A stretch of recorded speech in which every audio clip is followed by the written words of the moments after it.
What we know about Angela Hartwell's disappearance, the investigation that followed, and the chilling discovery that would change everything.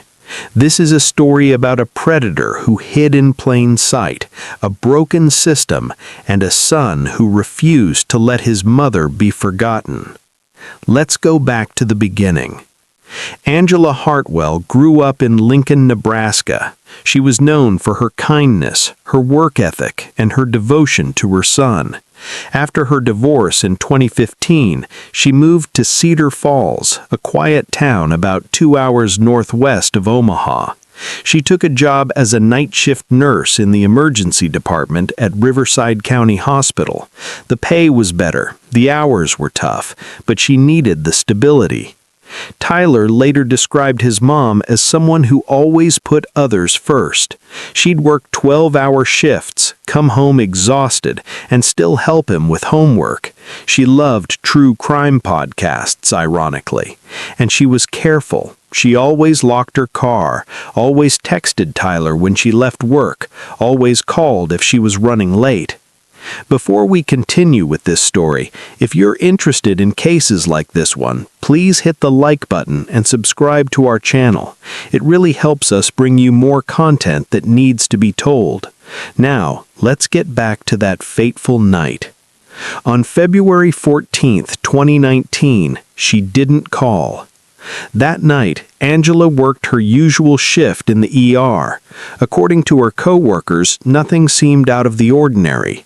She treated a few patients with flu symptoms, handled a minor car accident case, and took her break around 2 a.m.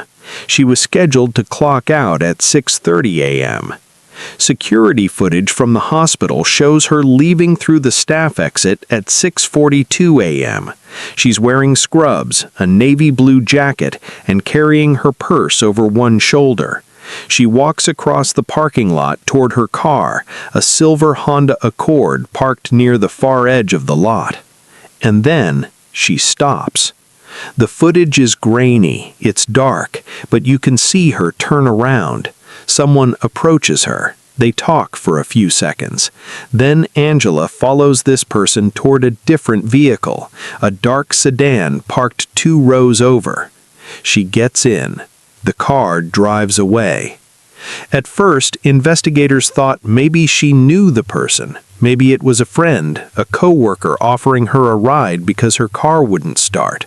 But her car was fine. It was still parked in the lot, unlocked, her keys sitting on the driver's seat. That detail didn't make sense. Tyler woke up that morning around 8 a.m. and noticed his mom still wasn't home. He texted her, no response. He called, straight to voicemail. By noon, he was panicking. He drove to the hospital himself and found her car exactly where she'd left it. He immediately called the Cedar Falls Police Department. The initial response was, unfortunately, standard. Angela was an adult. She had only been missing for a few hours. Officers told Tyler to wait 24 hours before filing a formal report. They suggested she might have gone somewhere to decompress after a long shift. Tyler knew better. His mother would never do that, not without telling him. By the next day, Angela was officially listed as a missing person. Detectives reviewed the hospital security footage and identified the moment she got into the sedan. They tried to enhance the image, but the license plate was unreadable. The make and model were vague, dark, 4 doors, could have been a dozen different cars. Police canvassed the area. They interviewed every staff member on shift that night. No one recognized the person Angela had spoken to in the parking lot. One nurse, a woman named Carla Vincent, told investigators something that stuck with them. She said a patient had been discharged around 6:15 a.m., just before Angela clocked out. A man in his mid-40s. He'd come in the night before complaining of chest pain, but tests came back normal. He was cleared to leave. Carla said he'd been polite, quiet, but she remembered he'd asked which exit the staff used. Detectives tried to track him down, but the name he gave at intake turned out to be fake. The address didn't exist. The insurance card he provided was fraudulent. Whoever this man was, he'd planned ahead, and he walked out of that hospital without a trace. For weeks, the investigation stalled. Detectives put out a public appeal for information. Local news stations ran stories about Angela's disappearance. Her photo was everywhere, but no credible tips came in. Tyler did everything he could. He printed flyers. He posted on social media. He organized search parties with volunteers from the community. They combed through wooded areas near the hospital, checked abandoned buildings, searched along highways. Nothing. Months turned into a year, then 2. The case went cold. Tyler never stopped looking. He kept his mother's phone bill active, hoping she might turn it on. He kept her social media accounts open, checking them daily for any sign of activity. He even hired a private investigator with money he'd saved from working 2 jobs, but the leads dried up fast. By 2021, most people assumed Angela Hartwell was dead. But in January 2022, Tyler found something. Hidden deep in the directory of an old laptop his mom had left behind. Buried in a corrupted folder was a file, an audio recording, 3 minutes and 47 seconds long. It was his mother's voice, panicked, calling 911. He hit play, and he heard his mother's voice. 911, what's your emergency? Silence. Then Angela, barely whispering, I need help. I'm in a car. I don't know where we're going. He said he needed a ride, but he won't stop. He locked the doors.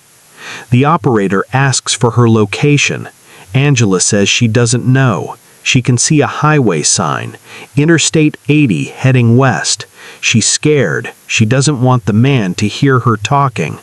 The operator tries to keep her calm, asks if she can describe the vehicle. Angela starts to answer, but then there's a sound, a man's voice, muffled, angry. The call cuts off. Tyler played that recording over and over. He couldn't believe it.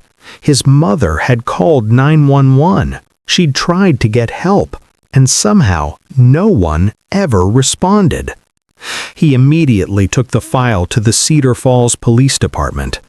Detectives were stunned.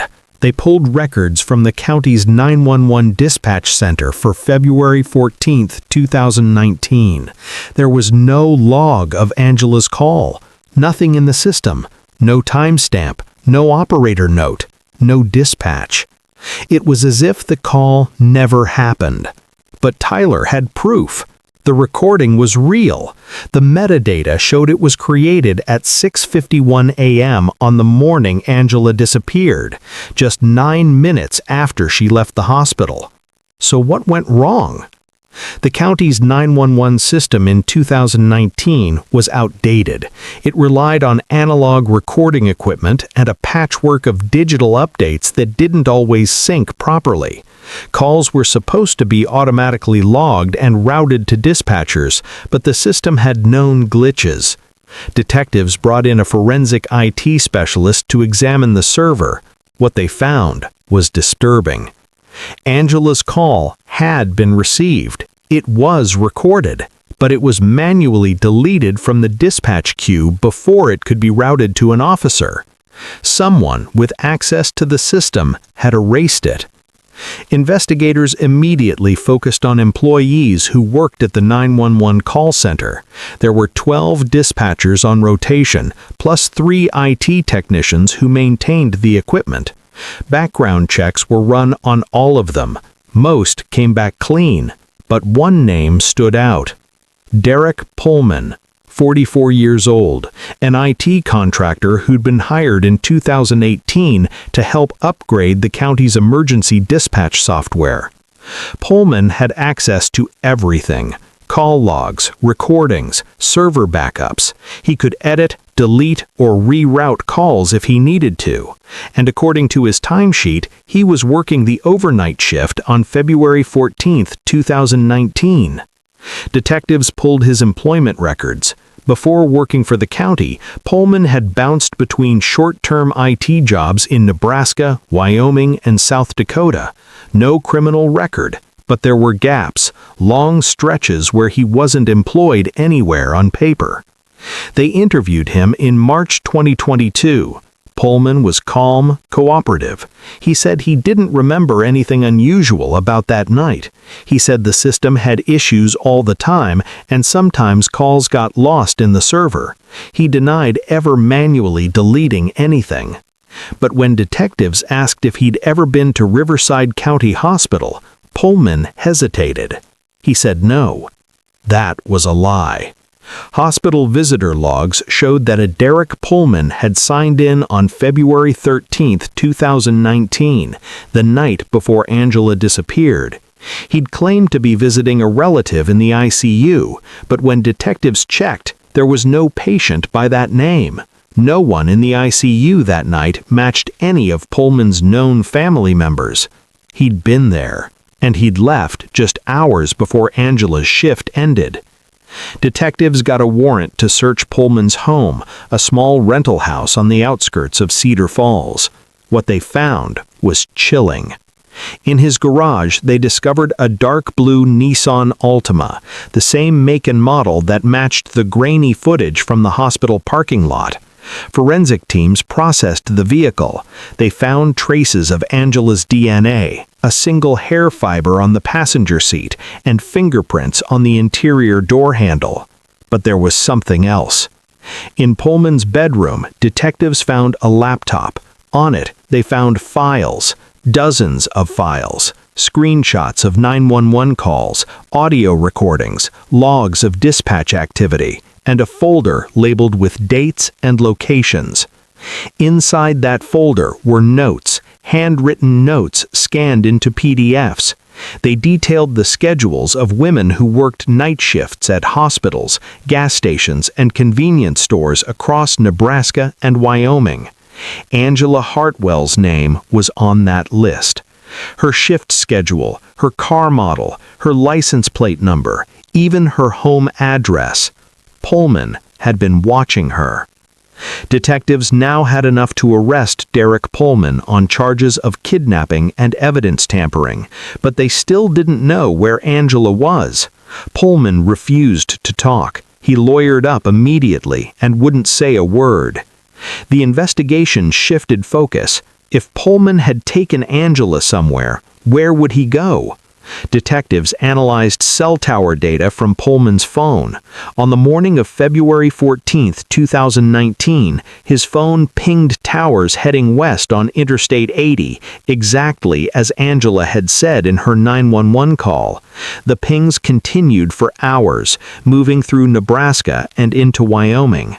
The last ping was near a rural area just south of the Medicine Bow National Forest.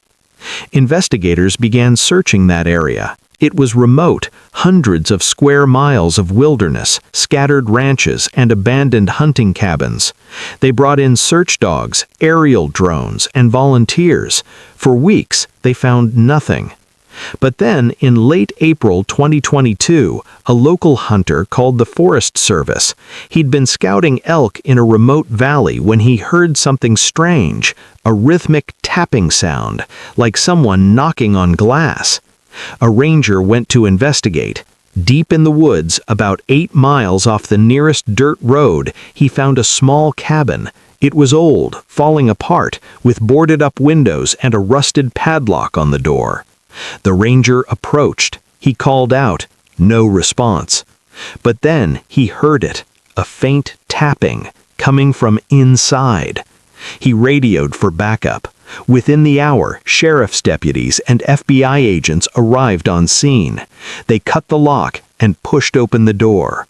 And there she was, Angela Hartwell, alive. She was sitting on the floor in the corner of the cabin, her hands trembling, her eyes wide. She looked frail, malnourished. Her hair was longer, streaked with gray. She didn't speak first, just stared at the officers like she couldn't believe they were real. One of the deputies knelt down and said her name. Angela. She nodded, and then she started to cry. Medics rushed her to a hospital in Laramie, Wyoming. She was dehydrated, suffering from malnutrition, and had signs of long-term psychological trauma. But physically, she was stable. She was alive. Tyler got the call later that day. He drove 9 hours straight to be with her.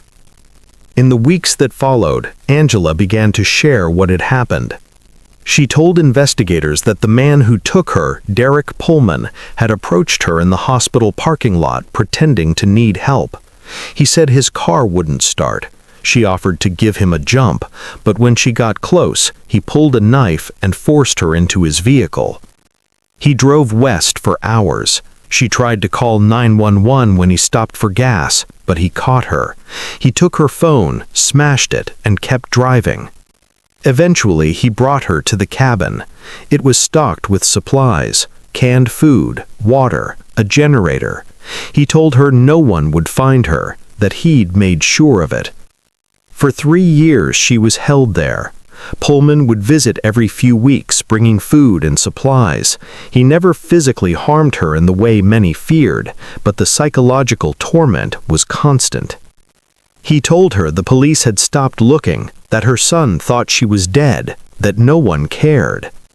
Angela said she survived by holding on to hope. She counted the days. She kept a makeshift calendar scratched into the cabin wall, and every time she heard a sound outside, a car, a plane, an animal, she tapped on the window, just in case. That tapping saved her life. Derek Pullman was charged with kidnapping, false imprisonment, evidence tampering, and obstruction of justice.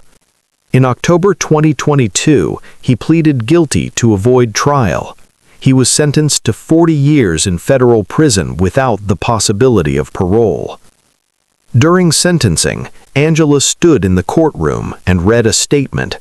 She looked directly at Pullman and said, "You tried to erase me, but I'm still here." Tyler later said that the moment his mother walked out of that cabin was the moment he got his life back. For 3 years, he'd lived in a state of limbo, not knowing if she was alive or dead. The discovery of that 911 recording had been devastating, but it also gave him the proof he needed to keep fighting. If he hadn't found that file, Angela might still be in that cabin today.